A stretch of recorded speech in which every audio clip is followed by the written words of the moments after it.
Hello, friends, and welcome into NFL Daily. I am Tom Downey here with one of the fun videos I like to do each year, if not multiple times each year, some NFL draft sleepers. Now, some of these names we're about to get into might not turn pro. That deadline's still a little bit away, and I'm trying to focus on names who you might not have heard of, guys that aren't, or at least probably shouldn't be round one guys, aren't being viewed as round one guys, but could end up being some hidden gems in the NFL, as tough as it is to ID true sleepers in the modern-day NFL draft. Let's go position by position for the most part, beginning with quarterback, and talk about positions tough to find a true sleeper at. It's quarterback. It's the one everyone wants to find. Sometimes you do find a sleeper, and I wonder if Kaleb Eleby at a Western Michigan could be that sleeper at the quarterback position in the event he goes pro. Now, he's only a COVID sophomore, meaning he's been at Western Michigan for 3 years, but because everyone got the free COVID year, he could go back for 2 more full years at Western Michigan if he wanted to. He doesn't have to turn pro at this point, and I wonder if he actually would. But I was pretty impressed by him since I watched a lot of Mid-American Conference games because I have no real life. Anyway, 23 touchdowns, 6 interceptions. He's made a lot of good plays as a passer for the Broncos. I was fairly impressed by him, and I'll also at least briefly mention here Brennan Armstrong. The name was going to be Hendon Hooker, but Hendon Hooker is going back to Tennessee for 1 more year, so couldn't put him on this list because that wouldn't have made any sense whatsoever. I got 9 more names I'm going to go through here in just a moment, but I want you guys to drop a name for me in the comments section. I'm sure you'll have some good names for probably your favorite college team, but let me know. Name an NFL draft sleeper in the comments section. Next up, Tyler Badie. And I know his name is Badie. It's a mistake. He really should go by Badie because he kind of was Badie this year for Missouri. He led the SEC in rushing this past year. A true breakout season for the guy that, you know what, screw it. I'm calling him Badie. I don't care if it's not how you pronounce his name. It's way more fun that way. He is still a sleeper despite leading the SEC in rushing. No one's really on him heavily in terms of the top draft prospects this year. I think a big reason why, despite immense production, as you would expect for the leading rusher, 14 touchdowns, 1,600 yards this year for the Tigers. Size, listed 5'9", 190. It's not very big. There is some, the lack of size will be an issue, but he's quick. He's got some decent receiving skills as well. I love taking day 3 backs. I think you find some good players, and you don't got to pay him all that much either. So this is a good name that many of you have mentioned before in the comment section on previous videos around the NFL draft as a good sleeper. Now, if you want more free NFL draft videos, you guys have come to the right spot. But type in me if you want even more. We're going to have you guys covered all season long, but I want to keep doing these. I want to keep doing one almost a week because I talk about the NFL draft. So help me out and help yourselves out if that's what you want by typing in me in the comments section. Calvin Turner out of Hawaii next up here. I almost labeled him as an athlete. That's kind of what he is. Running back, receiver, and return star for Hawaii. He began his career at Jacksonville. Not Jacksonville State, not Jackson State, Jacksonville, the Jacksonville Dolphins. That football program folded. He was a defensive back to start, then an option quarterback, transfers across the country to Hawaii, and was awesome this year. Dynamic with the ball in his hands, 12 touchdowns. This is kind of Deebo Samuel type stuff, right? 300 yards on the ground, almost 900 receiving yards as well. I think there's some lack of clarity. Is he's best at running back, best at receiver, but he's explosive. There's return skills. A good coach would find a creative way to utilize him and get him the ball in space. It's an easy comparison. Tavon Austin's style makes a lot of sense. Hopefully, good Tavon Austin. Next up is Alec Pierce, the Cincinnati Bearcats wide receiver. He's the top senior wide receiver prospect this year, and I am of the mindset that he should be viewed as a lock top 100 guy. I think he makes Desmond Ridder look a little bit better than what he actually is. I have been very impressed by Pierce this season. Very strong outside wide receiver. The production is certainly there. Only 50 catches for an offense that isn't afraid to run the football plenty. Almost 900 yards this season. I'm a big fan. It's a mostly underclassmen receiver class this year. It's once again very, very strong. But Pierce has the ability to make a ton of plays for you in the NFL. So is he as good as Jameson Williams or some of those other superstar receiver prospects this year? No, of course he's not. But he's a damn good football player.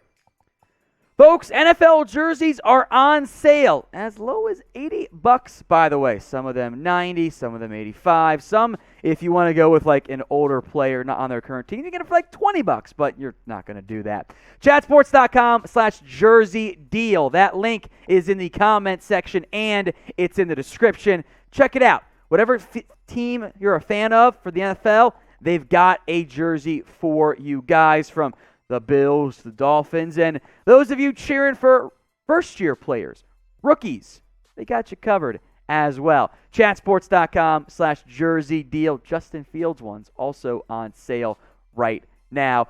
Again, I'll put that link, the one you see right below me, chatsports.com/jersey deal, in both the comment section and in the description. I went offense heavy because offense is sexy. Let's be real here. Wan'Dale Robinson, former Nebraska receiver / kind of gadget player, went to Kentucky this year, and he had a breakout year. His production this year for the Wildcats was more than his combined production his previous 2 years for the Cornhuskers. Now, he's only a junior. As of right now, has not decided if he will or will not turn pro, but I am very impressed by Robinson. Dangerous with the ball in his hands. I mentioned how Alec Pierce helps make Desmond Ridder look better, and to be fair, a little bit of vice versa as well. I think Robinson helps make Will Levis, the Penn State to Kentucky quarterback transfer, look a little bit better from his end as well. Most of these guys, I think, will end up going maybe some day 2, some day 3 guys in there. How many rounds, though, of the NFL draft do you guys watch? I'm all 7 plus UDFAs because, again, I have no life. So I want your honest answers. How many rounds? No judgment if you say 7 or if you don't say 7 from us here at Chat Sports. Finding O-line sleepers, not easy because I save those guys for last because I don't think I'm great at scouting offensive linemen. But I've heard great things about Tyler Smith out of Tulsa. He plays offensive tackle for the Golden Hurricanes. I think he's a good candidate, though, to move inside in the NFL. Great power, does need development. Now, we'll see how he measures at the combine, but I think if you're looking for a tackle-to-guard conversion option, this is certainly someone to keep an eye out for. Last year for Houston, there was this kid named Peyton Turner who ended up being a first-round pick. I don't think Logan Hall goes quite that early, but he's a damn good prospect in his own right. Great size. I think profile-wise fits really well as a 5 technique in the NFL. Now, that position, that role, that value is a little bit lower than a pure 3 technique or a pure defensive end. But when you find a great one, such as, Cam Hayward, for example, not saying Hall is going to be as good as Cam Hayward, there is still plenty of value from that perspective. 6 sacks this year, 13 tackles for loss. I think there will be some good value there. I think he might check in a little bit bigger than his listed weight, 260.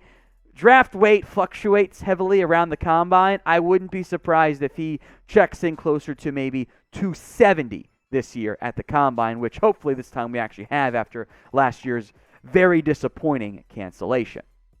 If you want more NFL news, rumors, draft, and free agency coverage, this is the right spot here at Chat Sports. It's free, and we've got multiple videos every single day. So don't delay. Hit that subscribe button right now. All right, Alex Wright, an underclassman who has already turned pro. It is not often you find players listed at 6'7", 270 who are stand-up outside linebackers, edge rushers in college. That's what Alex Wright is. The production is not elite, but the size and a little bit of the turning the corner, bending ability is a bit unique for someone that big. So I like Wright. I think it was Jordan Smith, the other UAB pass rusher last year. Maybe they got a soft spot for him, but it's a good name, I think day 3 name to keep an eye out for. Next up, Dominique Robinson from my alma mater. No, for full disclosure, I'll say there, for the Red Hawks. Began his career as a wide receiver. Had great size, 6'5", in the 210s, 220s at receiver. He's raw, but he made the move from receiver over to edge rusher. Now, he's got the traits that size, frame, athletic ability that teams really covet. The production was by no means eye-popping, but it was still enough to get Robinson invited to the Senior Bowl. A lot of guys who go to the Senior Bowl, unless they really play poorly, end up getting drafted. So I think early on, there is some sub-package value here as a pass rusher, and hope to develop him, bulk him up, add some more strength there. Got to learn, pass rush tricks and techniques and tips and all that, but there's a lot to be intrigued by long-term developmental prospect right here in Robinson. I want you to shout out to our favorite college football team. Mine, Miami of Ohio. They kicked the crap out of producer Jeremy's alma mater, North Texas, in the bowl game. Suck it, Chugs. So you drop your favorite team in the comment section for me right now. Jeremy, give me the bird behind the scenes. Congrats, you're fired, or at least suspended without pay. Marcus Jones, the cornerback from Houston. He's undersized. He's not that big of a guy. He's listed at 5'9", or 5'8", 190. Not a big person. But playmaker around the football. 5 interceptions this year. Not that afraid to tackle. And perhaps most valuably, massive impact return man. 9 career touchdowns at Troy and at Houston. He was a transfer as well. 4 special teams touchdowns this year. 2 on kicks, 2 on punts. That return value and that nickel corner value, I think, should get him drafted on day 2. He is not Derek Stingley. He's a nickel corner. Those guys tend to go a little bit later, but there's too much ball production to not have him go in the top 100 as far as I'm concerned. Now, we'll probably update this video as the draft gets closer with some different names, and if you want more draft videos, again, do me a favor. Subscribe to Chat Sports right now.